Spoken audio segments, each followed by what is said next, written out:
2. নমস্কার দর্শক, আমার ইউটিউব চ্যানেলে আপনাদের সকলকে স্বাগত জানাই। কর্ণাটকের চিত্রাদুর্গা এরোনটিক্যাল টেস্ট রেঞ্জে ইন্ডিয়ান স্পেস রিসার্চ অর্গানাইজেশন অর্থাৎ ইসরো সফলভাবে পরিচালিত করল পুষ্পক রিইউজেবল লঞ্চ ভেহিকেল LEX-02 পরীক্ষা। রামায়ণে উল্লেখিত পুষ্পক বিমান থেকে এর নামকরণ করা হয়েছে। এখন প্রশ্ন হলো, এই রিইউজেবল লঞ্চ ভেহিকেল কি এবং এর প্রয়োজনীয়তাই বা কি? এই আলোচনায় জানব বিভিন্ন তথ্য, তাই ভিডিওটি স্কিপ না করে সম্পূর্ণ দেখুন। অতি সহজভাবে বলতে গেলে লঞ্চ ভেহিকেল হলো একটি রকেট যা পেলোড অর্থাৎ যে বস্তুটিকে মহাকাশে নিয়ে যাওয়া হবে তা পৃথিবী থেকে মহাকাশে নিয়ে যাবে। বর্তমানে ভারতে ইসরোর 3টি লঞ্চ ভেহিকেল রয়েছে, PSLV, GSLV এবং লঞ্চ ভেহিকেল মার্ক 3 অর্থাৎ LVM-3।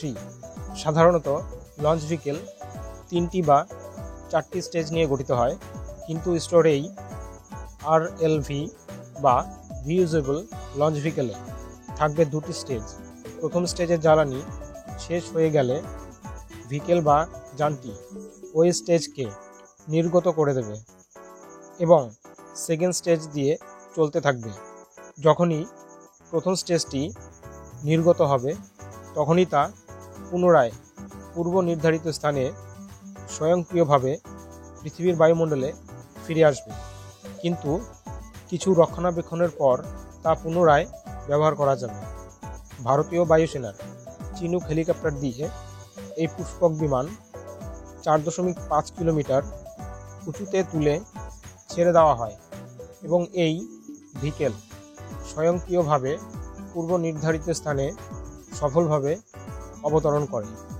এর আগে ইসরো RLV LEX-01 মিশন সফলভাবে সম্পূর্ণ করেছিল 2রা এপ্রিল 2023। এই RLV LEX-01 এর গুরুত্বপূর্ণ বডি পার্টস পর্যবেক্ষণের পরে পুনরায় ব্যবহার করা হয়েছে এই RLV LEX-02 মিশনে। আমেরিকার নাসা, SpaceX এবং ব্লু অরিজিনের মতো সংস্থা এই রিইউজেবল লঞ্চ ভেহিকেল অনেক আগে থেকেই ব্যবহার করছে।